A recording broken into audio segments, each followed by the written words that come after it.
thought it might be worthwhile to take a little bit of time and do a little research into the Fear Street series. And then I found out it was about 100 books, and has been going on for quite some time. That being said, for those who are not super familiar with the source material, I figured I could explore it just a little bit before we get on to today's review. The series started in 1989 and is one of the earlier series that R.L. Stine created. Interestingly enough, it actually predates Goosebumps, which might actually be his more famous series. Goosebumps coming in 1992, rather than Fear Street's 1989. They had a relatively quick release schedule, either monthly or bi-monthly, depending on the time period. The books oftentimes followed really typical horror tropes. You oftentimes had a female lead, a last girl, if you will, a mysterious killer who is somehow tied into the situation, and oftentimes a twist at the ending. The killers could be any type of thing: a ghost, someone possessed, a monster, a figment of imagination, or someone out for revenge. The various books tried to build an interesting and unique world around the characters, and all the characters shared this location of Shadyside, whether their events were occurring at the high school, in Fear Street Woods, on Fear Street itself, near the lake, the river. Locations were used over and over again, and creating a new town allowed R.L. Stine to just kind of do whatever he needed to with it. In fact, the series got so popular it led to spin-offs such as Ghosts of Fear Street and 99's Fear Street, in addition to the Fear Street Saga, which tells the backstory of the Fear and Good families, and its expanded story beyond that, the Fear Street Sagas, which contains stories that range in various time periods as opposed to the majority of the books occurring in the 90s. What's most fascinating about the Fear Street series is that Fear Street books were still being produced in the 2010s, which is kind of insane to think about. There's a lot of books in this series, and while it has taken breaks from time to time, it's still around, frightening the youth of the world. In fact, in the early 2000s, it was claimed that over 80 million Fear Street books had been sold, and I'm sure by now it's probably 100 million. The series itself is very nostalgic for many people out there. I didn't have time to go and read any of the books, but I did have time to watch some reviews online, and there are plenty of people out there who have reviewed several of the Fear Street books. All I can really say is, I do lament the fact that I missed out reading some of these books in the past, primarily because some of the twists are so insane it would make reading the book totally worth it. And I do appreciate the fact that R.L. Stine really wanted to try to subvert expectation, or just kind of throw a wrench that you wouldn't even remotely see coming. However, due to the quick release of these books, it does seem like he uses a lot of stock characters, and there's a lot of situations that feel like they're just kind of mimicry of something that already exists. An issue that also plagued the Goosebumps books. Another series I never actually read, but I knew plenty of people who did, so I have a fair idea of a lot of the stories. The good news is, this movie trilogy doesn't require knowledge of the Fear Street books. While there might be some Easter eggs and references, a normal person can sit down, watch the movie, and enjoy it without having to know the source material. And that's something I generally appreciate, because otherwise I might be completely lost due to the crazy amount of lore that has been developed within the absurd amount of books that make up the Fear Street series. So without further ado, let's get on to the review.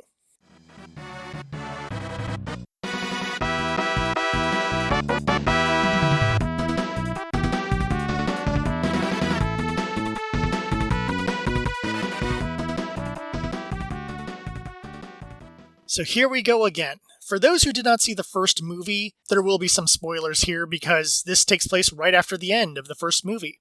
We begin with Josh and Dina taking the possessed Sam over to C. Berman's house. At that point, they cajole C. Berman into telling them the story of how she survived Camp Nightwing.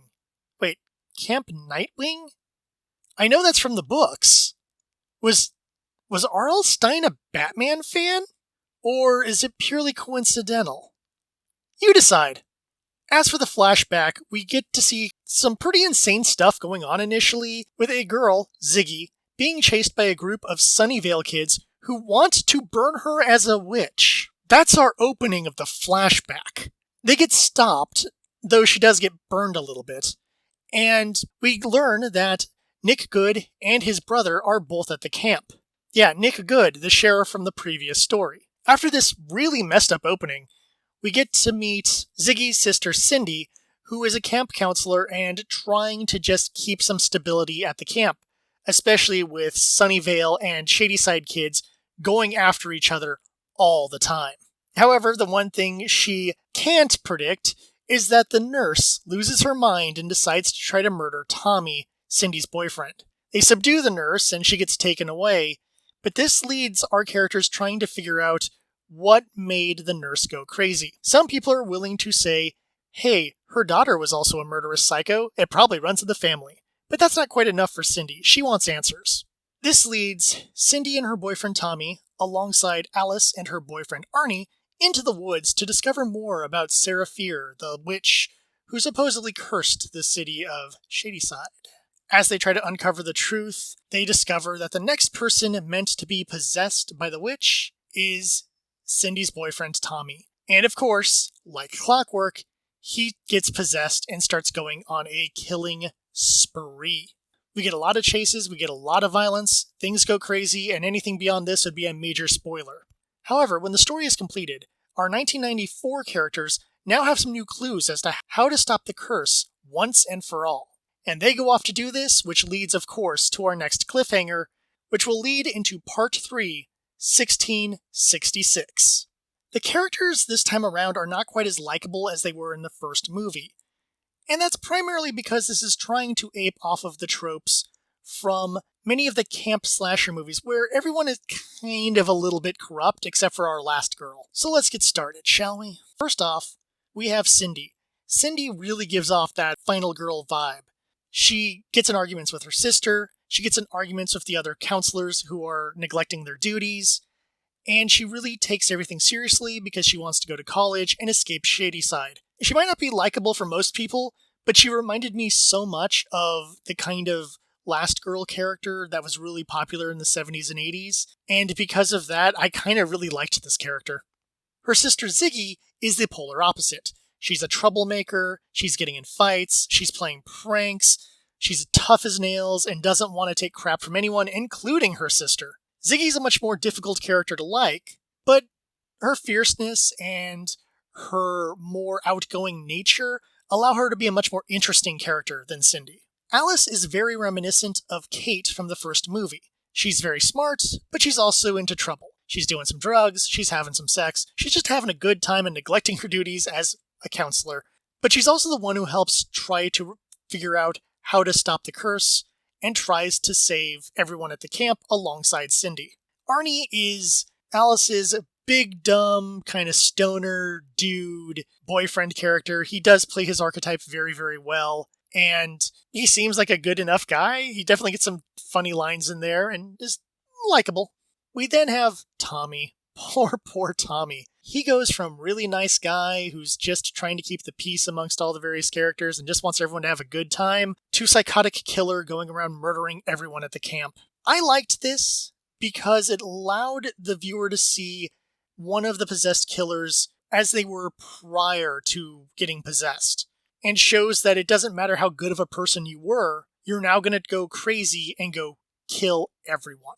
And I think it was necessary to see the curse act on someone versus how Sam's possession was handled at the end of the first movie. Finally, I want to bring up Nick Good. While he doesn't play a major role in this movie, you do get to learn a little bit more about him, the fact that he's into weird stuff.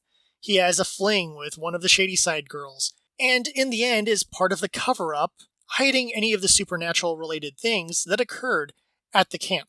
Odds are this will play into his character, and while he seemed quite aloof as the sheriff in the first movie, it is likely there's a bit more depth to Nick Good than we're led to believe in the first movie.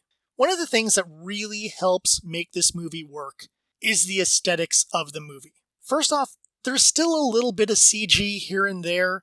Unfortunately, it's just kind of the nature of the beast, but it isn't very distracting, primarily because we have a whole lot of practical effects. There's a lot of blood, there's a lot of dead bodies, splatter. It looks pretty darn good, and it feels very authentic to a late 70s, early 80s camp slasher movie. And I love that. The violence is really kicked up a notch in this. There's a larger body count, and it is great. It also helps that the setting looks right. It looks like Camp Nightwing is a bit of a rundown kind of camp. The cabins don't look particularly nice. Everything has a grittiness to it, which again really fits in with that late 70s, early 80s camp slasher aesthetic. And I love that. I love the fact that it feels authentic to the time. However, there was one visual thing they really screwed up on. And while it doesn't ruin the movie, it does irritate me. And that's the fact that we do have campers who are clearly young kids. But we have campers who are teenagers who look the exact same age as the camp counselors. None of the counselors have a uniform denoting them as counselors. And it wouldn't be that hard to make a Camp Nightwing counselor shirt. Done. Moving on with life. And they really needed something like that. They needed a camp counselor uniform because I thought Cindy was just a person at the camp until she and Ziggy have an argument and you find out, oh, Cindy's a counselor, but Ziggy is just a camper. And they really needed some sort of uniform to denote the counselors. That's all it needed. They just needed some sort of uniform that allowed me to know the difference between the counselors and the older campers. And that doesn't really exist here, and it's really annoying for me because half the time I don't know what characters are supposed to be counselors and which ones are not. And it feels like that's something they could have easily fixed with this. The alternate option would have been all the campers are kids and all the adult-looking characters are the counselors, like they do in basically every Friday the 13th movie. It's always more annoying when the problem is something very simple that they could have figured out within the first couple days of shooting. Just like the first movie, Part 2 has quite a bit of authentic music from the time. However, a lot of the songs also appear on the Guardians of the Galaxy soundtrack, and it feels like they just kind of took the easy answer and used James Gunn's favorite 70s hits to fill out their roster of music. That being said, there are plenty of other songs that weren't on those soundtracks, and it does help fit the setting, and in a couple instances, characters are actually listening to the songs, which again helps build the whole realism of the time period and helps add to that 70s aesthetic. Overall, this movie is great, and I liked it so much more than the first one. I liked the first one. The first one was a fun teen slasher, low body count, but likable characters, and a couple gory deaths. This one kicks it up a notch. We get a larger body count, we get more violence, we have more lore added into the world of Fear Street, and I love all of that. It was such a good movie. I grew to really like the characters, even if they're jerks to each other most of the time. They were really likable and relatable. I could imagine me and my friends being in a very similar situation as the counselors kind of razzing each other and trying to deal with the insanity and craziness that's just going on with the Shadyside and Sunnyvale kids fighting each other, and then have to deal with something even worse, like a serial killer running around murdering everybody. Added to that, we have amazing use of the R rating. Nudity? Check. Sex scenes? Tons. Violence? Yes. It is everything you want in a slasher. It feels so authentic at the time. It's so great. They were like, we have an R rating. We're doing a 1970s style camp slasher, and damn it all, we're going to use that R rating to its maximum capacity, and I love that. The only negatives I can say about this movie is, of course, my note about the lack of counselor outfits to denote the difference between counselors and older campers, and the minor gripe that they did not point out Kate's aunt in the course of this movie. As Kate made reference to her aunt dying at Camp Nightwing and how it caused issues for the family, it would have been nice to know who that aunt actually is. So much so that there's discussions online trying to discover which of these girls is actually Kate's aunt. My initial money was on Alice, but as I thought about it, I'm kind of leaning with the people who say Joan, where she's just this minor character with almost no real story, but they specifically show that character's death.